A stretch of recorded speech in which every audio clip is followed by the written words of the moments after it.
por pós-verdades, por desinformação, tanto por parte dos representantes do mercado, quanto por parte da grande imprensa corporativa. Tá certo? Primeiro ponto, nós não podemos aceitar que se trate a reforma da Previdência como um bloco. Tá certo? Eu tenho 5 regimes de Previdência no Brasil. Eu tenho a Previdência do funcionário público federal, eu tenho a Previdência do parlamentar, eu tenho a Previdência dos militares, eu tenho a Previdência dos estados e municípios e tenho o regime geral da Previdência Social. Tá certo? Nos últimos 25 anos foram feitas 6 reformas constitucionais da Previdência. 6 reformas. Tá certo? E dezenas de legislações complementares. Tá certo? Está tudo errado. Nada foi mudado.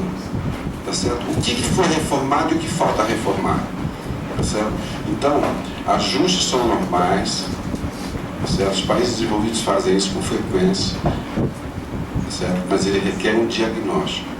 E o governo intencionalmente apresenta um diagnóstico que é inexato para ser delicado. Tá certo? Então nós vamos saber qual regime previdenciário tem problema. Tá certo? Eu não tenho tempo para debater aqui, mas eu digo para vocês, precisa sim de reforma. Nós temos que reformar o regime dos militares, nós temos que reformar os parlamentares, os estados e municípios. Tá certo? E na questão do servidor público, nós temos que levar em conta alguns fatos. Primeiro, como já foi dito aqui, o problema do servidor público para 2060 está resolvido. Tá certo? Por que está resolvido? Porque eu tenho 3 situações do servidor público federal. Tá certo? Quem entrou antes de 2003, quem entrou entre 2003 a 2012 e quem entrou a partir de 2012. Quem entrou a partir de 2012 tem um teto de R$ 5.800. Tá certo? Não vai ter Marajá em 2060. Você faz uma reforma para o futuro. Tá certo? Os dados do próprio governo mostram que desde 2003, 2004, depois da emenda constitucional 41, os gastos do servidor público já caem. Eram 1,3% do PIB, se eu não me engano agora é 1% do PIB. Em 2060 vai ser 0,2% do PIB. Por quê? Por 2 razões. Quem entrou no serviço público a partir de 2012 vai se aposentar em 2045, 50, tá certo? E tem um teto. Por outro lado, quem está no serviço público antes tem uma taxa de mortalidade que vai ser substituída por novos trabalhadores que estarão no FUNPRESP. Tá certo? Então esse é um ponto fundamental. Outra questão fundamental. Quem são essa questão de você criminalizar o servidor público? Tá certo? Todo servidor público é um Marajá. Os dados do próprio governo mostram o seguinte: 46% dos servidores públicos recebem até R$ 6.500. Tem uns 20, 25% que recebem até 2 salários mínimos. Tem não sei quantos por cento que recebem até 4 salários mínimos. 46% recebem até R$ 6.500. E apenas 18% recebem mais que R$ 12.000. Esse Marajá, esse juiz que ganha 50 mil, tá certo? Provavelmente ele faz parte do 1%, dos 2%, dos 3%, dos 4%. Tá certo? Então esse é um ponto fundamental. A questão desse Marajá, você poderia ter resolvido não por reforma previdenciária, mas pelo simples cumprimento do teto constitucional, que nunca foi cumprido. O teto constitucional diz: nenhum salário pode ser maior do que o salário do ministro do Supremo Tribunal Federal. E o governo Temer, que dizia que o país ia quebrar, que queria fazer uma reforma para combater os privilégios, eu pergunto, por que no final de 2018 ele aumentou o teto constitucional de R$ 33 mil para R$ 39 mil? Por quê? Está claro? Então são questões que a gente tem que colocar no debate. Tá certo? Outra coisa, não tem que fazer reforma aí, não tem que corrigir alguma coisa, tem que corrigir. Nós temos que admitir isso, nós não podemos também enfiar a cara dentro do buraco, tá certo? Por exemplo, vou falar uma coisa que vai desagradar muita gente, mas eu não me importo, tá certo? O FUNPRESP resolveu o problema do longo prazo, certo? Mas o FUNPRESP não fez uma coisa que eu acho que deveria ter feito, que era, enfim, por conta do Congresso, etc., que é, hoje, um trabalhador do INSS, ele precisa de 65 anos de idade, homem 60, mulher, mais 15 anos de contribuição. O trabalhador, o servidor público, precisa de 60 anos, homem, 55, mulher. Por que ele tem 5 anos a mais? Se ele tem estabilidade, se ele não se compara à situação de um servidor público federal, tá certo, em termos de segurança no trabalho, em relação a um trabalhador urbano aqui da construção civil, ou que está distribuindo comida pelo Uber, tá certo? Então, esse tipo de coisa tem que ser corrigido. Eu, a princípio, não sou contra você ter a tal do escalonamento lá da líquida, tá certo? É claro que não pode ser 22%, 17%, que é um confisco, tá certo? Mas o que eu quero deixar claro é o seguinte: o segundo ponto fundamental, esse primeiro ponto é o seguinte: não se pode analisar. Eu sou a favor da reforma da Previdência. Qual reforma da Previdência? Qual setor, qual segmento que você é a favor? Tá certo? Essa é a questão que a gente tem que se fazer. Não pode se tratar isso em bloco, que são situações absolutamente específicas. Então, o segundo ponto que eu quero destacar é o seguinte: e aí, meu amigo, aí eu viro uma fera, tá certo? Você pode falar o que você quiser, mas eu afirmo categoricamente que o problema da Previdência Social não está no regime geral da Previdência Social, não está no BPC. Eu desafio qualquer um a discutir isso comigo. Não está.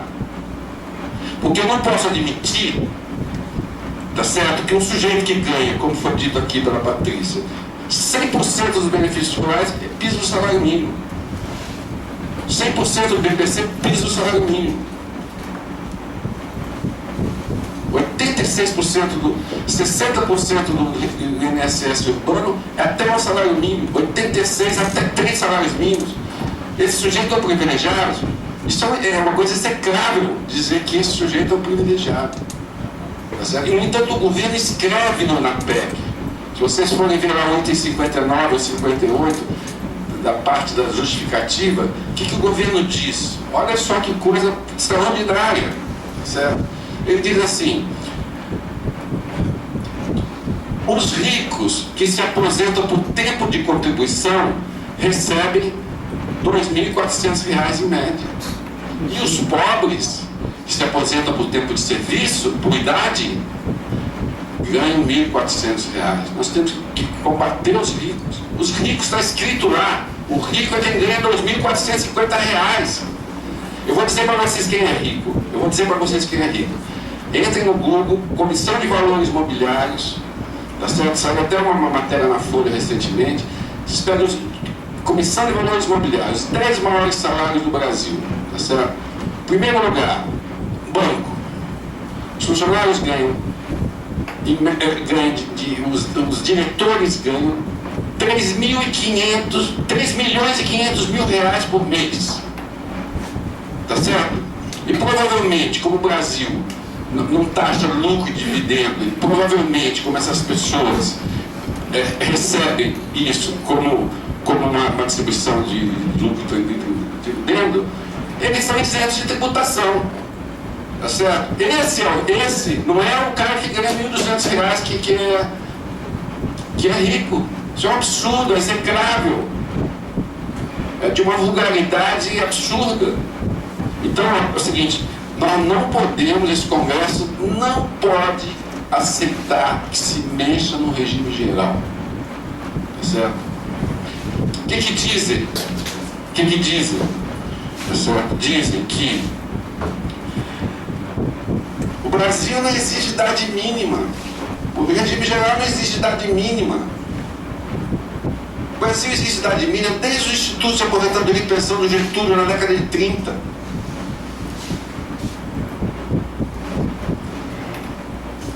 que o Fernando Henrique queria fazer com a emenda constitucional 20? Ele queria fazer o seguinte: nós seríamos o país campeão mundial de exigência de aposentadoria se aquilo passasse. Ele queria fazer o seguinte: para você se aposentar no Brasil, você precisa ter 65 anos de idade homem, 60 mulher e 35 anos de contribuição homem, ou 30 anos de contribuição mulher.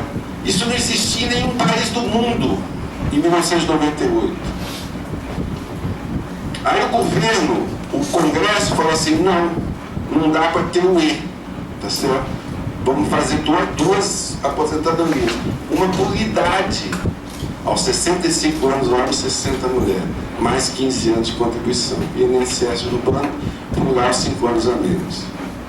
E vamos criar a aposentadoria por tempo de contribuição, 35 anos de homem, 30 anos de mulher. Primeiro, mais de 70, 80% das aposentadorias são por idade. E quando o Brasil fixou essa regra em 1998, ela era superior, só para vocês terem uma ideia, em 1998, ela era superior, no caso dos homens, a países como Canadá, Espanha, França, Portugal e Estados Unidos, e equivalia ao parâmetro seguido na Suécia, Alemanha, Finlândia e Áustria. A aposentadoria por tempo de contribuição, tudo bem. O sujeito começa, ao contrário da Dinamarca, onde o sujeito começa a trabalhar com 24 anos, no Brasil, 78% das mulheres rurais começam a trabalhar com até 14 anos. Então a pessoa começa com 14 anos, com 50 anos, ela, em tese, se fez a contribuição, pode se aposentar. Então aí você tem a aposentadoria precoce. Essa aposentadoria precoce é menos de 30%. Só que tinha um fator previdenciário, que até que você não chegasse aos 65 anos, tira 40%. E que, a partir de 2015, tá certo? Uma das poucas coisas, não, uma das coisas boas que o Garbas fez, que ele conseguiu fazer. Em 2015 foi criado um fator progressivo móvel, que passa de 96,86 para 190. Ou seja, sobe a cada 2 anos, sobe um ponto. Portanto, a partir de 2027, por exemplo, no caso do homem, passa a valer a regra 100. Ou seja, o cara tem que ter 65 anos de idade e 35 de contribuição. Isso é padrão europeu. Tá certo? A reforma das pensões também foi feita em 2015. Tá certo? Então, o que eu estou querendo dizer é o seguinte: achem aqui um problema do regime geral. Não tem. Talvez você tenha alguns problemas pontuais que você pode mudar sem reforma constitucional. É claro? Mas não dá para mexer, não dá para colocar nesse pacote todo o regime geral. Tá certo? Porque, como a Patrícia disse aqui, 90%. Você tem o regime geral, você tem militares, servidor público para combater privilégio, só que 90% da economia vem do regime geral e do BPC. Como a Patrícia mostrou, dos 4 trilhões e 200 bilhões em 20 anos, 4 trilhões vem do regime geral e do BPC. Depois eu vou mostrar para vocês como é que a gente vai chegar a esses 4 bilhões, galera. Não é vir naquelas planilhas lá que é tudo mentira. Eu vou mostrar para você de onde vem. Tá certo? Então a primeira questão é essa. Né? E daí você começa a pensar, você fala o seguinte: cai a ficha. Isso é um ponto que eu tenho insistido muito. Eu estou querendo dizer aqui o seguinte: o Congresso não pode aceitar mudança no regime geral, o Congresso e a sociedade não podem aceitar mudanças no BPC, o Congresso e a sociedade não podem aceitar capitalização, o Congresso e a sociedade não podem aceitar a desconstitucionalização. Por quê? Porque a questão fundamental é a seguinte, meus senhores: não se trata de reforma da Previdência, por isso que o governo não quer debater, por isso que o governo desinforma, por isso que o governo fazem o alarmismo financeiro, demográfico, econômico. Porque se ele sentar para debater, tá certo? Não sobra pedra sobre pedra. Tá certo? Por quê? Porque não é reforma da Previdência. Tá certo? O que está em jogo aqui é a destruição do modelo de sociedade pactuado em 1998. Esse é o ponto central. Como a Patrícia disse, está sendo tentado há mais de 30 anos. Tá certo? Eu sempre cito o caso do Sarney, que era presidente da República em 88, e falou: senhores parlamentares, se a Constituição passar, esse país será ingovernável. E a tese da ingovernabilidade, ela vai se transmutando nos últimos 30 anos. Agora ela virou um mantra de que as demandas sociais da democracia não cabem no orçamento. Isso está dito, escrito por economistas liberais. Esses que a gente vê todo dia na Folha de São Paulo. Por exemplo, esse Samuel Pessoa, por exemplo, esse Marcos Coimbra. Tá certo? Os caras que fizeram a ponte para o futuro. Tá claro? Se eles soubessem um pouco de história, tá certo? Ou talvez eles saibam, e aí a desonestidade intelectual, eles vão perceber o seguinte, que o gasto social tem uma relação absolutamente, uma correlação com a industrialização e com a democracia. Tem autores que mostram, na Europa, o gasto social em 1900 era 2% do PIB. Quando chega em 1945, já era 6%. Quando chega em 1975, era 25%. Era em torno de 20% do PIB. E hoje é quase 30% em vários países. O gasto social continua crescendo, mesmo com o neoliberalismo e mesmo com a crise financeira de 2008. Tá certo? O Brasil não é um ponto fora da curva. Eles dizem: eu não faço ajuste fiscal sem rever o pacto social de 1988, porque os gastos sociais crescem acima dos outros gastos. Mas, meu Deus do céu, vocês queriam que caísse o gasto social? O que é 1988? É o desrepresamento secular de direitos. É a primeira vez na história que o Brasil tem um seguro-desemprego, que o trabalhador rural tem o mesmo direito trabalhista, sindical, previdenciário do trabalhador urbano, e por aí vai. Vocês querem que o gasto caia? Certo? Então, esse processo de destruir o Estado Social, porque eu digo também isso, do ponto de vista formal, a Constituição de 88 é um marco do processo civilizatório brasileiro. É a primeira vez que você tem direitos civis, direitos políticos e direitos sociais. Nós nunca tivemos isso. Tá certo? E nós nos inspiramos na experiência da social-democracia europeia, do pós-guerra, que não tem nada de revolucionário, não tem nada de bolivariano. Tá certo? Só que essa elite é tão tosca, tão atrasada, que sequer aceita pontos mínimos da social-democracia europeia. Tá certo? O que é a Seguridade Social? É um pacto que foi feito no pós-guerra, por condições muito específicas. A ideia é a seguinte: nós, essa sociedade que acabou de sair do nazismo, do fascismo, de uma guerra, da destruição, que tem desemprego, tem mortes, tem pessoas feridas, nós aceitamos que toda a população desse país tem direito ao mínimo, mesmo aquelas pessoas que não podem contribuir, certo? E como é que você financia parte daqueles que não podem contribuir? Pela reforma tributária. Você faz uma reforma tributária que taxa a renda e o patrimônio, e transfere a renda para a educação universal, gratuita, para a saúde pública, para tipo SUS, etc. Isso que é a social-democracia do pós-guerra. E os nossos constituintes, quando estavam, os nossos reformistas, não estavam pensando nesse projeto reformista ainda na ditadura, eles estavam pensando nesse modelo, que ainda não tinha sido totalmente detonado pelo neoliberalismo. Tá certo? O problema é que quando a Constituição era promulgada, aí sim já estava na contramão. Então, a tentativa de destruir esses direitos sociais é feita desde 1989. Desde 1989. Então, para mim, não tem nenhuma novidade que está acontecendo agora. Na verdade, isso já aconteceu a partir do golpe parlamentar de 2016. Como a Patrícia disse aqui, você está em curso no Brasil, nós temos que entender isso, é o seguinte: é a implantação de um projeto ultraliberal no Brasil, que começa em 2016, com uma ponta para o futuro, aquelas coisas todas. Isso está correndo em todos os livros. Na questão social, é a PEC do gasto. tá certo? É passar do de 20% para 30%. É uma reforma trabalhista que retrocede os direitos para o século XIX. Tá certo?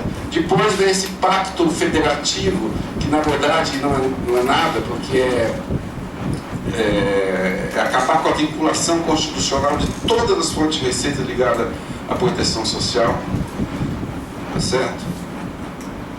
Bom, e agora no governo Bolsonaro, esse negócio avança em marcha forçada. Agora não dá nem para você, a gente não consegue nem numerar, tá certo? A quantidade de contra-reforma, de retrocesso, parece que tem uma política planejada de destruir, tá certo? Então, tudo isso está sendo destruído. Tá claro? Então a reforma da Previdência é mais uma peça nesse processo, tá certo? Então insisto, a ideia não é você acabar, não tem nenhuma ideia de reformar a Previdência. A ideia é concluir esse trabalho que vem sendo feito desde 1989. Eu não tenho a menor dúvida, nenhuma dúvida, que se não tivesse o impeachment do Collor, eles tinham implantado no Brasil em 1990, 92, o modelo chileno. Por quê? Porque a Constituição dizia, para fechar o acordo, nós vamos fazer uma revisão daqui a 5 anos com maioria simples. E quem viveu o período Collor sabe qual era a agenda que estava sendo montada. Tá certo? Por conta do impeachment não teve a revisão constitucional.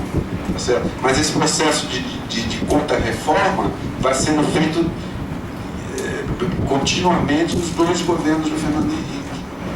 Tá certo? Há uma tensão forte no primeiro governo Lula. Tá certo? Essas tensões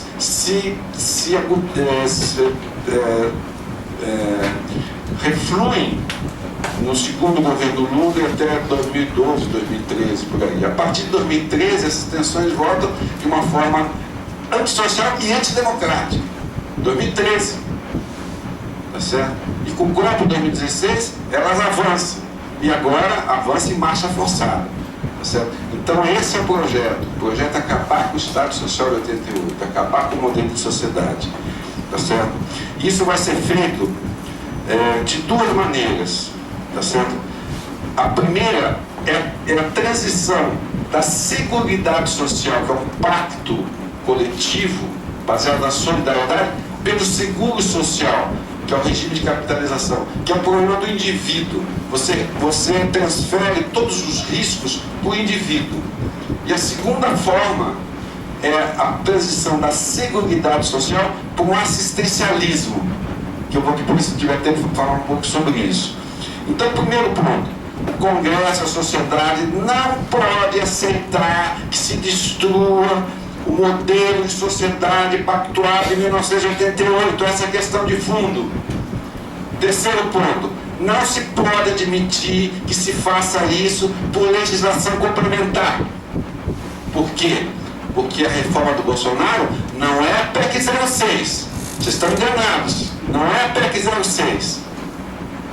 A PEC 06 eu vou fazer medidas transitórias até que tudo seja feito por legislação complementar. Eu li 35 vezes a palavra, essa frase do PEC. Por que legislação complementar? E aí é uma armadilha inteligente, é uma estratégia inteligente, porque por legislação complementar você precisa de 257 votos, não 308. Você não precisa nem dar 40 milhões, se eu der 10 já resolve. Tá certo? Com 257 votos você passa. Então vocês me perguntam, como é que é a capitalização? O que você acha da capitalização? O Gabriel está falando aqui da capitalização, mas ele é uma coisa que está imaginando, porque a capitalização vai ser definida na legislação complementar, nós não sabemos. Tá certo? Terceiro ponto, fazer uma alteração tão radical de modelo de sociedade, porque veja bem, esse modelo de sociedade 88, que eu estou vendo aqui o Paulinho aqui, é claro que é você, tá certo? Isso foi o resultado. Pô, mas eu lembro de você que esse era o Paulinho, na década de 70. Isso foi resultado de 2 décadas de luta da sociedade civil contra o regime, contra a ditadura, onde teve mortes, enfrentamentos, exílios, torturas. Tá certo? Você não acaba com um processo desse por legislação complementar. Isso talvez exigisse um referendo popular. Quando quiseram alterar o presidencialismo para o parlamentarismo, teve um plebiscito. Agora é uma coisa semelhante, certo? Se não muda o modelo de sociedade, por legislação complementar, deveria haver um referendo, Paulo. Tá certo? Então esse é o terceiro ponto que eu quero destacar. Outro ponto, nós vamos passar da seguridade do seguro social, que é a coisa da capitalização. A capitalização fracassou em todo mundo, tá? Tem um texto clássico do Stiglitz, de 1999, que ele era economista-chefe do Banco Mundial, e ele reage a um documento do Banco Mundial, que era clássico, chama Envelhecer Sem Crise, né, que faz o modelo dos 3 pilares, de baixo, o intermediário agora da capitalização. O Stiglitz, 98, critica a política do próprio Banco Mundial. Então, o subtítulo do texto é os 10 mitos sobre a capitalização, e ele estava certo.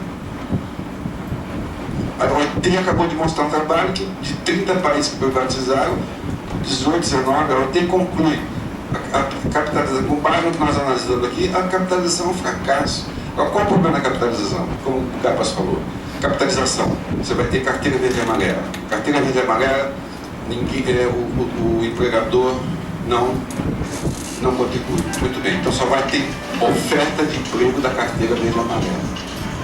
Tá certo? O que vai acontecer? Vai acontecer que vai ter uma fuga em massa da carteira de trabalho atual para a carteira verde e amarela. O que significa isso? Significa que você vai quebrar o INSS, o sistema de repartição. Por quê? Porque as pessoas deixam de contribuir aqui e vão contribuir para o seu fundo individual. E depois essa conversinha mole. Quem está aposentado não tem problema. Tem problema sim, tá certo? Tem problema sim, porque talvez você não tenha recursos para pagar as atuais aposentadorias, tá certo? E outra coisa, uma opção ideológica, como já foi dito aqui, ela aprofunda o desajuste fiscal pelo custo da transição, como já foi dito aqui. Claro? Então esse é um problema. Agora, o que é grave? O grave é o seguinte, a realidade do mercado de trabalho que a Patrícia falou aqui, quer dizer que você acha que um pedreiro pega uma obra durante 3 meses, depois que ele fica sem emprego durante 6 meses, tá certo? Vai ter condições de contribuir durante 35 anos para ter uma aposentadoria lá na frente. Agora, se ele ficar doente, se ele ficar aleijado, se ele ficar com depressão, não tem proteção, e é um problema dele, tá claro? Quer dizer, é uma loucura você pensar um regime desse tipo para o mercado de trabalho brasileiro. Isso não existe para os ricos. Ontem eu fui no debate, não, isso aí é bom para poupar. Poupar. Tá certo? Quem consegue poupar R$1.000? Quem cara ganha R$1.000 vai poupar o quê? Tá certo? Quem poupa são os ricos. E isso já existe. Vai aqui, atravessa a rua, abre ali um VBGL no Banco do Brasil. Já existe essa porcaria de poupar. Tá certo? Agora vai fazer isso pro pobre, o cara ganha R$1.300. Isso é obsceno, tá certo? A segunda passagem é a passagem da Seguridade Social para o assistencialismo. E aqui, cadê o Gabas? É aqui que vai se dar a economia, Patrícia. Eu vou mostrar por quê. Você cria regras que são tão excludentes. Eu vou só dar um exemplo. Em 2030, o Brasil pode ter idade, o homem pode ter idade de 67 anos. A Alemanha, Reino Unido, Dinamarca, etc., estão transitando de 65 para 67, vamos chegar mais ou menos em 2029 por aí. E nós vamos ter... Acabou meu tempo. Então nós vamos ter a mesma idade da Dinamarca.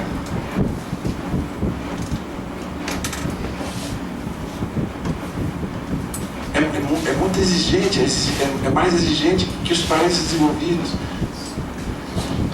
40 anos de contribuição para ter a plena é um padrão desenvolvido. Para ter parcial, muitos 20 anos, elimina mais de 50% dos trabalhadores. Tem estudos do DIEESE que mostram isso. E nos países desenvolvidos, para você ter aposentadoria plena, a parcial, em geral você consegue fazer isso com 63